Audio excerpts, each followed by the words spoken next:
Il y a eu un virage en 2018. Transport Charrette a clairement décidé d'aborder, je dirais, une nouvelle façon de voir les choses. Une nouvelle façon, en fait, de se démarquer dans notre industrie, qui est l'industrie, naturellement, du transport de produits forestiers, de résidus de bois, en fait, de façon plus particulière.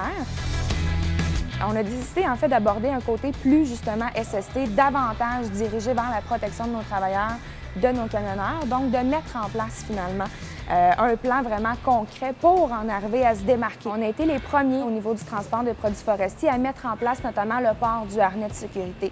Pour nous, en fait, ça a été très clair qu'au niveau des causes principales des accidents de travail, on parlait des chutes dans notre industrie en tant que telle. Donc, un des moyens pour nous de parvenir à finalement contrer cette problématique-là, c'était d'implanter les harnais, ce qui était nouveau pour nous, mais également pour nos clients, pour nos fournisseurs, qui ont accepté, je dirais, à bras-le-corps quand même de nous suivre dans ce projet-là, par exemple, d'installer des lignes de vie qui, pour la plupart, n'étaient pas non plus présentes dans ces chantiers-là ou encore dans ces lieux de travail-là. Donc, c'est vraiment grâce à la collaboration de tout le monde qu'on a réussi finalement à mettre en place un environnement plus sécuritaire finalement pour nos camionneurs.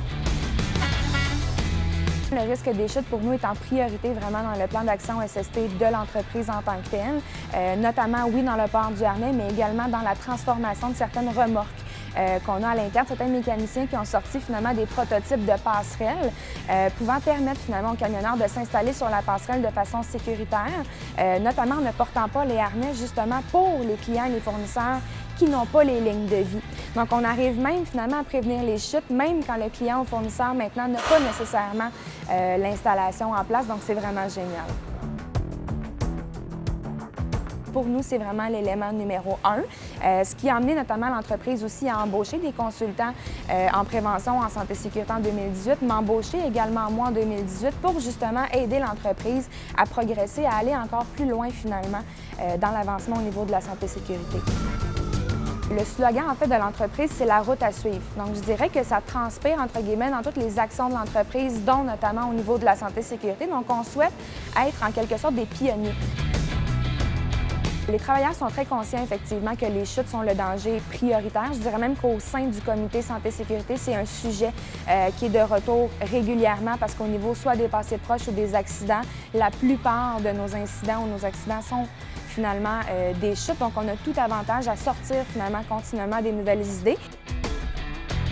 Les camionneurs, tout comme les autres travailleurs qui ont parfois à se déplacer sur les chantiers, sont de plus en plus préoccupés par leur santé et sécurité. On voit que ça a éveillé, entre guillemets, une conscience chez eux de regarder l'environnement, voir s'il convient à ce qu'ils ont à faire, voir si l'environnement aussi est propice à ce que le travail soit effectué de façon sécuritaire, ce qui n'était pas toujours une question que les gens se posaient. Donc, ça m'arrive souvent d'avoir des interventions des chauffeurs qui me signifient justement des dangers chez nos partenaires. Puis nous, par la suite, bien naturellement, on communique avec eux pour tenter de les amener eux aussi finalement à un autre niveau, puis d'avoir un environnement qui est plus sécuritaire pour nos propres employés.